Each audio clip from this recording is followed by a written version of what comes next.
만약 일본이 핵폭탄을 맞고도 항복하지 않았다면 미국의 최후 계획이었던 몰락작전을 아시나요?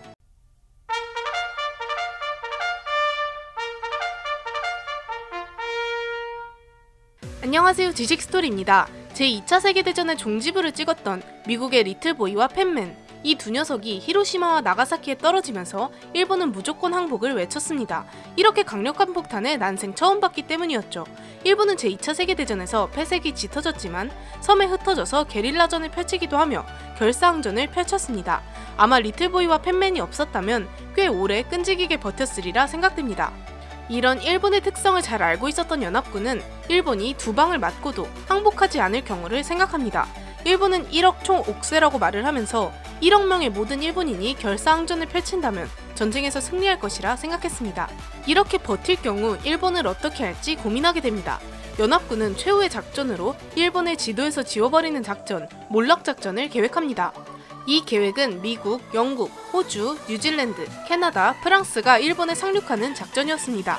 몰락작전은 올림픽 작전과 파스텔 작전, 코로넷 작전 이렇게 세 가지의 큰 작전으로 구성되어 있었습니다. 올림픽 작전은 일본 본토 남쪽의 거대한 섬인 규슈에 상륙하는 것입니다. 1945년 11월 1일 엑스데이라고 불리는 작전 당일에 일본 본토 상륙 작전을 감행하는 것입니다. 이 작전에 동원되는 규모는 어마어마했습니다.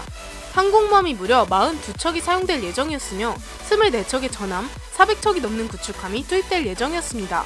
또한 25만 명의 보병과 9만 명의 해병대가 상륙할 예정이었습니다. 상륙이 시행되기 전 일본이 해안선에 구축한 방어기지들을 무력화하기 위해서 교도보에 원자폭탄을 투하하는 것도 고려하고 있었습니다.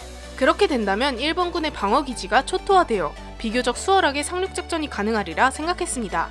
당시에는 핵폭탄으로부터 발생하는 방사능 낙진에 대해 잘 알고 있는 상황이 아니었습니다. 실제로 핵공격 이후 상륙하여 그 장소에서 전투를 벌였다면 연합군 측에서 상당한 방사능 피폭 피해를 입었을 것입니다. 이렇게 규슈의 상륙을 성공한 뒤 남부를 점령하는 것으로 마무리하는 계획입니다. 이 올림픽 작전이 일어나기 위해 필요한 하나의 기만 작전이 있었습니다. 양동 작전을 펼쳐 어디로 공격할지 모르게 하는 것이었습니다. 파스텔 작전이라고 불리는 두 번째 계획은 올림픽 작전을 숨기기 위해 일본의 시코쿠 지역에 8만 명의 병력을 상륙시키는 것이었습니다. 그렇다면 일본은 규슈 지역의 상륙 작전을 대비하지 못했을 것입니다. 그 뒤에 치루어지는 작전은 바로 코로넷 작전이었습니다. 코로넷 작전은 올림픽 작전보다 규모가 컸는데요. 규슈 지역을 점령한 뒤 공항을 사용해 폭격기를 동원하며 추가적으로 75척의 항공모함과 380척의 구축함, 400척의 호위함, 그리고 7,500대의 폭격기를 동원합니다. 그리고 72만 명에 달하는 보병이 도쿄만과 사가미만에 상륙하는 것이었습니다. 먼저 7개 이상의 주요 도시에 원자폭탄을 터뜨립니다. 7,500대의 폭격기는 상륙 지점을 비롯해서 일본 전역을 돌아다니며 일본군을 소탕할 예정이었습니다. 이렇게 대규모의 병력이 투입되었는데도 전국 각지에 흩어져 게릴라전을 펼치고 결사항전을 펼치게 된다면 또 추가적인 작전이 있었습니다. 바로 생화학 무기의 사용입니다. 농작물을 기를 수 없도록 전국의 논밭에 화학약품을 살포하고 모든 풀과 나무를 말려 죽이는 제초제를 뿌리는 것입니다. 그렇게 된다면 모든 일본 사람들이 굶주리게 되면서 패배를 이끌어낼 수 있다고 생각합니다. 전체적인 몰락작전에 동원될 병력 수는 600만 명 규모였습니다. 상륙 이외에도 많은 군인들이 필요하기 때문이죠. 항공모함은 총 120척 가까이 동원되며 전함, 순양함, 구축함, 호위함, 소규모 수송함까지 합한다면 7만 척에 달하는 배가 사용될 예정이었습니다.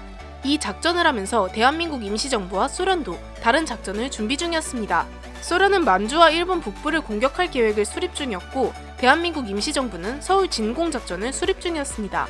이 작전이 실시되었다면 대한민국은 조금 더 좋은 입지를 얻었을 것이지만 실행되지 못했습니다.